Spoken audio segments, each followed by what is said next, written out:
영화로 읽는 쇼생크 탈출. 희망은 과연 사람을 진정으로 자유롭게 하는 궁극적인 가치일까요? 아니면 단순히 고통스러운 현실을 조금 더 오래, 그리고 끈질기게 견디게 할 뿐인 막연한 감정적 버팀목에 불과할까요? 안녕하세요. 영화로 읽는 인문학, 프리리딩입니다. 오늘 여러분과 함께 읽어볼 영화는 쇼생크 탈출입니다. 이 영화는 1994년 전 세계 극장가를 찾아 관객들에게 깊은 감동과 잊을 수 없는 성찰을 안겨주었으면 개봉 이후 현재까지도 많은 이들의 인생 영화로 회자되고 있습니다. 프랭크 다라본트 감독의 탁월한 연출력과 섬세한 시선으로 탄생한 이 작품은 스티븐 킹의 중편 소설 리타 헤이워드와 쇼생크 탈출을 원작으로 하고 있습니다. 스티븐 킹이라는 이름 석자를 들으면 많은 분들께서는 흔히 공포와 초자연적인 현상이 가득한 기괴한 이야기들, 예를 들어 피가 난무하는 스릴러나 예측 불가능한 미스터리를 먼저 떠올리실 것입니다. 그러나 쇼생크 탈출이라는 작품 속에는 어떠한 괴물도 불가사의한 기이한 현상도 전혀 등장하지 않습니다. 대신 우리를 깊은 사색에 잠기게 하는 것은 비정하게 흐르는 시간의 본질, 인간의 삶을 규정하고 억압하는 제도적 폭력, 그리고 그 모든 것 속에서 절망하지 않고 발버둥 치는 인간의 심오하고도 강인한 내면 세계입니다. 쇼생크 교도소는 단순히 높은 벽과 차가운 철창으로만 둘러싸인 물리적인 공간이 아닙니다. 이 영화가 우리에게 보여주는 진정한 공포는 그러한 물리적 장벽 그 자체가 아니라 그 안에 갇힌 인간들이 시간이 흐름에 따라 얼마나 서서히 그리고 끔찍하게 자신들의 인간성과 존엄성을 잃어가는가 하는 점에 있습니다. 교도소에 처음 들어온 죄수들은 대개 극심한 저항을 표출합니다. 그들은 불의한 현실에 대한 분노를 터뜨리고 거친 욕설을 내뱉으며 혹은 절망에 잠겨 통곡하고 울부짖습니다. 이처럼 강렬한 감정들은 그들이 아직 인간으로서의 자아를 완전히 상실하지 않았음을 보여줍니다. 그러나 시간이 무심하게 흐르고 계절이 바뀌면서 그들은 점차 교도소의 비인간적인 규칙과 폭력적인 체제에 길들여지고 스스로의 생각과 판단력을 잃어버린 채 주어진 환경에 무기력하게 순응하게 됩니다. 이 영화는 이러한 상태를 길들여졌다는 단 한마디로 응축하여 표현합니다. 이는 단순한 적응을 넘어선 인간의 자유로운 정신과 존엄성의 처참한 상실을 의미하는 섬뜩한 표현인 것입니다. 앤디 듀프레인이라는 인물은 이 쇼생크 교도소라는 비인간적인 공간과는 도저히 어울리지 않는 이질적인 존재로 그려집니다. 그는 한때 월스트리트에 촉망받는 은행의 부사장이었으나 아내와 그녀의 불륜 상대자를 살해했다는 억울한 혐의를 뒤집어쓰고 종신형을 선고받아 쇼생크에 수감됩니다. 영화는 끝까지 앤디의 무죄를 명확하게 단정 지어주지 않습니다. 심지어 관객들에게조차 그의 무죄에 대한 확고한 확신을 심어주지 않음으로써 우리로 하여금 다른 종류의 질문을 던지게 만듭니다.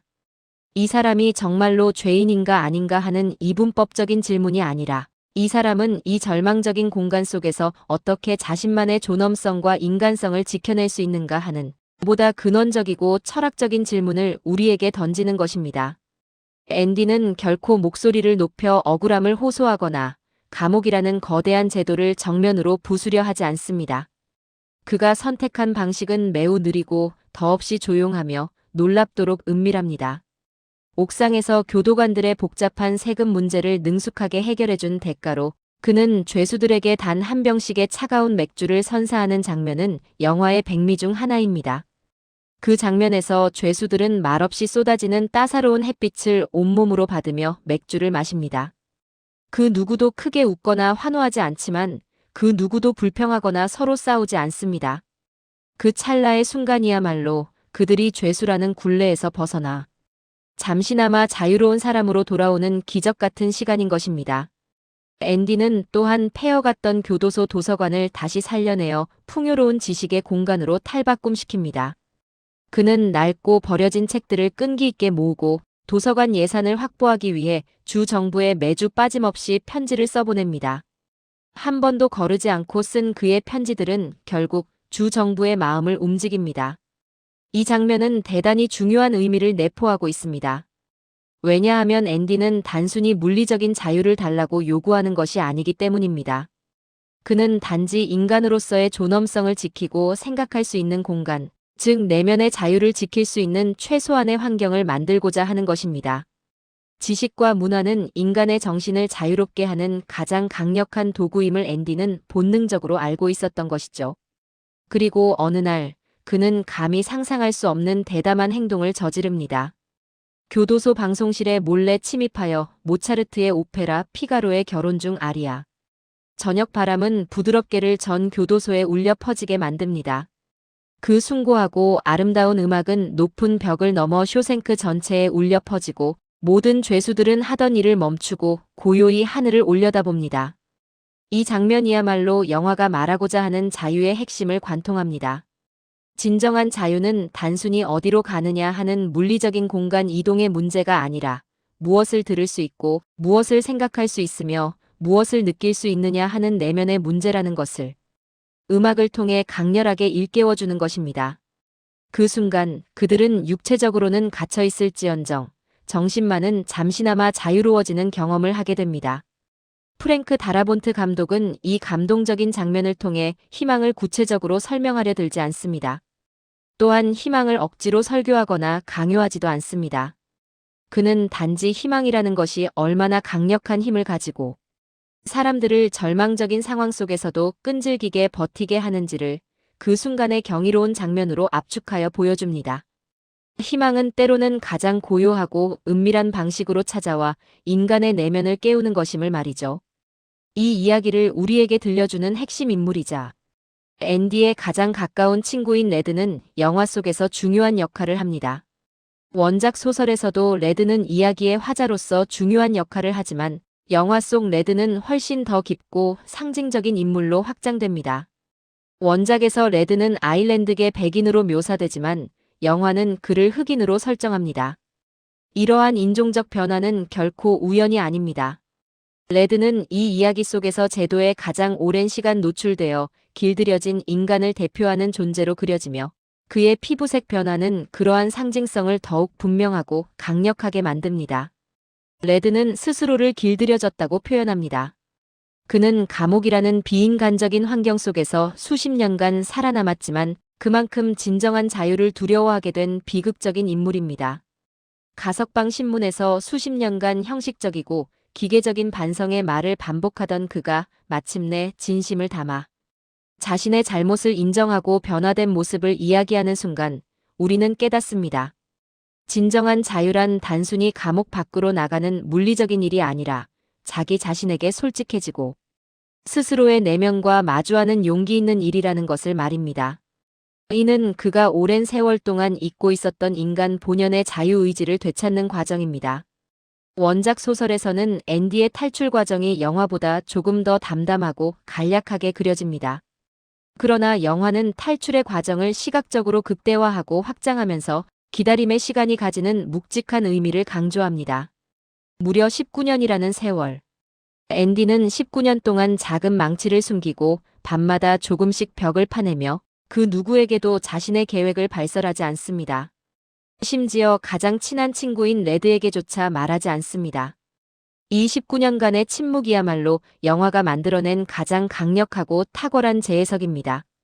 말하지 않는 희망, 겉으로 드러내지 않는 자유, 묵묵히 견뎌내는 인내가 바로 그것입니다. 이 침묵은 앤디의 굳건한 의지와 신념을 보여주며 그의 탈출이 단순한 우연이 아니라 치밀한 계획과 끊임없는 노력의 결과임을 강조합니다. 마침내 탈출에 성공한 앤디는 자신을 파멸로 이끌었던 부패한 교도소장에게 통쾌한 복수를 감행하지만 그 복수조차 분노나 격정보다는 냉철한 질서와 정의의 구현에 가깝게 느껴집니다. 그는 악행에 대한 응당한 대가를 치르게 함으로써 무너졌던 정의를 다시 세우는 데 기여합니다. 그리고 그는 그의 친구 레드에게 하나의 선택지를 남깁니다.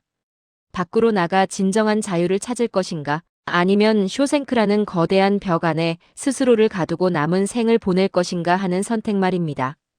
그 선택은 레드의 몫이며 그의 삶의 방향을 결정할 중요한 기로가 됩니다. 영화의 마지막 장면, 끝없이 펼쳐진 푸른 바다와 눈부신 햇빛 아래서 앤디와 레드가 재회하는 모습은 단순한 해피엔딩을 넘어선 회복의 장면이라 할 수 있습니다. 오랜 시간 동안 인간으로서의 존엄성을 박탈당한 채 살아왔던 두 사람이 마침내 다시 완전한 사람으로 돌아오는 숭고한 순간인 것입니다. 그들의 재회는 단순한 만남이 아니라 희망과 자유가 현실이 되는 순간이자 인간성의 회복을 상징합니다. 그래서 이 영화는 다시 처음의 질문으로 우리를 이끌고 돌아갑니다. 과연 희망은 사람을 진정한 자유로 이끌었을까요? 아니면 단지 절망 속에서도 끝까지 버티게 하는 힘이었을까요? 아마도 이 영화는 이렇게 우리에게 조용히, 그러나 단호하게 대답하고 있는지도 모릅니다. 희망은 자유 그 자체이기 이전에 끈질긴 견딘과 인내의 과정이며 그 인내의 끝에 진정한 자유가 기다리고 있다는 메시지를 전달하는 것입니다. 드넓은 바다 위에서 아름다운 이야기를 엮어낸 소년이 있었다면 쇼생크라는 비인간적인 벽 안에서는 희망을 결코 놓지 않았던 한 남자가 있었습니다. 그리고 그 남자는 그 희망을 통해 스스로를 구원하고 다른 이들에게도 구원의 손길을 내밀었습니다. 다음 이야기에서는 인간의 깊은 기억과 지워지지 않는 죄책감, 그리고 그 속에서 이루어지는 인간의 필연적인 선택들을 마주하게 될 것입니다.